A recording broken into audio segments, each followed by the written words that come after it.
तो कहानी के शुरू में हम एक लड़के को देखते हैं जो अपने भाई को ढूंढ रहा था। वो उसे ढूंढता हुआ एक पार्टी में आ जाता है जहाँ पर सभी लोग बहुत ज्यादा मजे कर रहे थे। वहीं पर कोई उसे बताता है कि उसका भाई ऊपर वाले कमरे में है। जब वो लड़का ऊपर कमरे में जाता है तो देखता है उसका भाई बुरी हालत में था और वो उनके डैड के बारे में अजीबोगरीब बातें कर रहा था। ये सुनकर वो लड़का डर जाता है क्योंकि इनके डैड को तो मरे हुए बहुत साल हो गए थे। वो अब अपने भाई को नीचे ले आया था। तभी उस लड़के का भाई उस पर चाकू से वार करता है और फिर बाद में उसने अपनी जान ले ली थी। ये देखकर पार्टी में लोग बहुत ज्यादा डर गए थे। अब आगे हमें कहानी में 17 साल की लड़की मिया दिखाई जाती है जो अपनी मॉम की मौत के बाद अपने रिश्तेदारों के साथ थी। वहीं पर मिया के डैड भी थे। उन्हें देखकर ऐसा लग रहा था कि मिया के ताल्लुकात उसके डैड के साथ बिल्कुल भी अच्छे नहीं हैं। तभी उसे उसकी दोस्त जेड के भाई की कॉल आती है जो फुटपाथ पर बैठा अपनी बहन जेड का इंतजार कर रहा था, मगर वो उसे लेने नहीं आई थी। इसीलिए उसने मिया को कॉल की कि उसकी बहन उसे लेने आना भूल गई है, तो इसीलिए वो उसे घर छोड़ दे। मिया अब अपनी गाड़ी लेकर उधर पहुँच गई थी। वो जेड के भाई जिसका नाम रायली होता है उसे ले लेती है। जाते हुए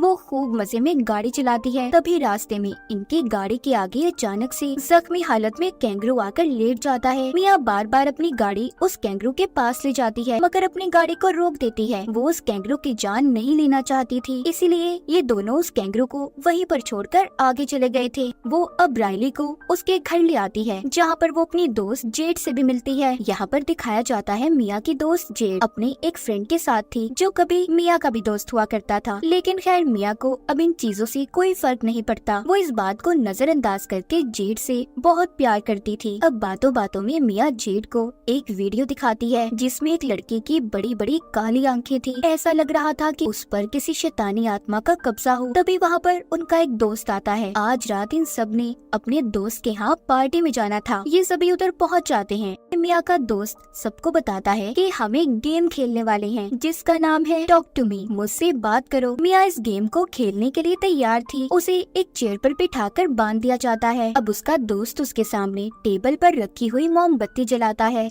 दूसरा दोस्त एक अजीब से हाथ के स्टैचू को मिया के सामने रख देता है। अब उसको ये लोग बताते हैं कि तुम्हें इस हाथ से अपने हाथ को मिलाना होगा और टॉक टू मी बोलना होगा। तभी सारी लाइट्स बंद कर दी जाती हैं। जब मिया ऐसा करती है उस स्टैचू हाथ से अपने हाथ को मिलाती है। तभी उसे अपने सामने एक बूढ़ा आदमी बैठा हुआ दिखाई देता है। ये देखकर तो वो बहुत ज्यादा घबरा गई थी और अपना हाथ उस हाथ से अलग कर लेती है। लेकिन अपने दोस्तों के बहुत कहने पर वो इस खेल को फिर से शुरू करती है। दोबारा से उस हाथ से अपने हाथ को मिलाती है और कहती है आई लेट यू इन, कि मैं आपको अंदर जाने देती हूँ। मतलब कि इस खेल में कोई भी अगर बुरी ताकत थी तो मिया उसे अपने अंदर आने की इजाजत दे रही थी। वो अब अपने सामने जेड के भाई रायली को देखती है और कहती है वो तुम्हारे पीछे खड़ा है, वो तुम्हें पसंद करता है। ये बात सुनकर रायली को घबराहट होने लगी थी क्योंकि वो तो अपने दोस्तों के बीच में बैठा था। वो सोचता है आखिर उसके पीछे कौन हो सकता है। मिया की आंखें काली पड़ चुकी थी। वो रायली से कहती है कि यहाँ से भाग जाओ। तभी 90 सेकंड का वक्त पूरा हो गया था। मिया के दोस्त उसके हाथ को उस अजीब हाथ से अलग कर देते हैं। मोमबत्ती को भी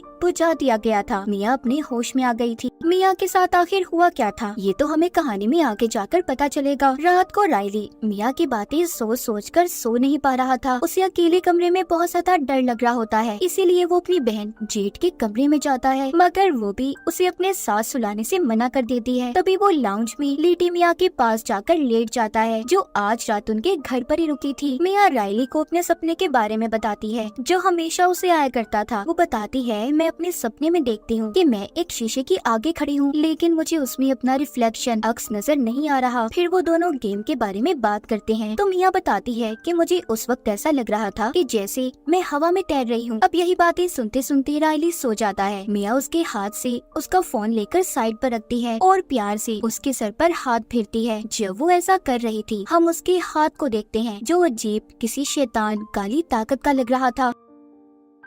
मिया के अंदर वो शैतान अब भी था जो गेम के दौरान उसके अंदर आया था। मिया उस गेम को खेलने के बाद पोजेस्ड हो चुकी थी। रात को सभी दोस्त जेड के घर पर जमा थे। जेड की मॉम अपने बच्चों से कहती है देखो शराब नशे जैसी चीजों से दूर रहना। इतना कहकर वो घर से चली गई थी। अब यहीं पर मिया अपने एक दोस्त से उस हाथ के बारे में पूछती है कि आखिर इसकी कहानी क्या है। वो बताता है कि मैं ज्यादा तो कुछ नहीं जानता, पर हाँ इस हाथ के बारे में कहा जाता है कि इसे एक मीडियम के जिस्म से काटा गया था। मीडियम मतलब वो जो भूत प्रेत आत्माओं से बातें कर सकते हैं। ऐसा इसलिए किया गया ताकि आत्माओं की दुनिया से इंसान जुड़े रहें। मतलब ये हाथ आत्माओं की दुनिया का रास्ता है। अब यहाँ पर सभी एक एक करके उस हाथ के साथ गेम को खेलते हैं और बारी बारी सब एक दूसरे की वीडियो भी बना रहे थे। सभी को ऐसा करने में बहुत मजा आ रहा था, मगर जेड इस गेम को एक बार भी नहीं खेलती। यहीं पर रायली भी इस गेम को खेलने का बोलता है, मगर जेड उसे मना करके बाहर चली जाती है। अब जब जेड बाहर जाती है तो मिया रायली को गेम खेलने की इजाजत दे देती है।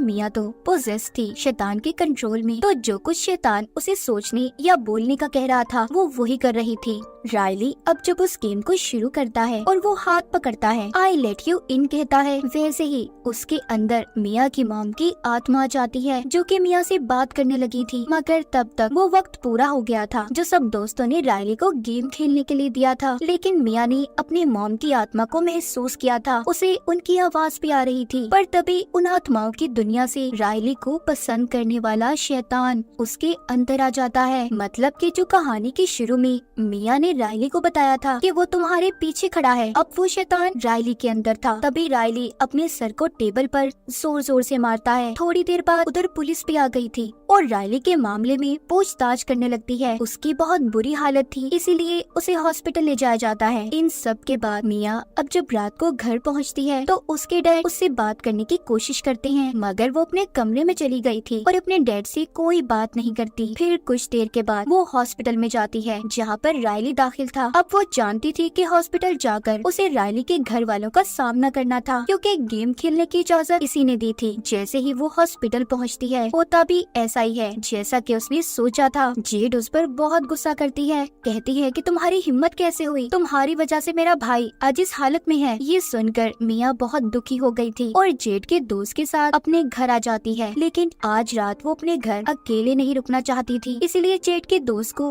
अपने घर पर रुकने का कहती है। वो इन सब चीजों से बहुत ज्यादा तंग आ चुकी थी। मिया अपने घर आकर बेड पर लेट जाती है और अपनी मॉम की वीडियो देख रही थी कि तभी उसकी आंख लग जाती है। उसे अपने सपने में अपनी मॉम नजर आती है जिस वक्त उनकी मौत हुई थी। जैसे ही उसकी आंख खुलती है वो देखती है उसके हाथ के नाखून उखड़े हुए हैं और उनमें से खून निकल रहा है। ये देखकर वो बहुत ज्यादा डर जाती है, मगर ये भी उसका सपना ही था। उसे तभी ये महसूस होता है कि उसके कमरे में जैसे ही कोई और भी है। जब वो जेड के दोस्त के पास उसे देखने चाहती है जो उसके साथ घर पर आया था, उसे एक शैतान नजर आता है जो जेड के दोस्त के पाँव को चूस रहा था। मिया ये देखकर बहुत डर गई थी। वो बार बार उसे जगाने की कोशिश करती है, कहती है उठो, देखो तुम्हारे पास कौन है। लेकिन जैसे ही जेड का दोस्त नींद से जागता है, असलियत में मिया ही थी जो उसके पाँव को चूस रही थी। ये देखकर तो वो बहुत ज्यादा डर गया था और हैरान भी हो जाता है। उधर हॉस्पिटल में जेड और उसकी मॉम जब रायली को बाथरूम में साफ कर रही थी तो तभी रायली जेड के हाथ पर काट लेता है और जोर जोर से हंसता हुआ फिर से अपना सर दीवार में मारता है।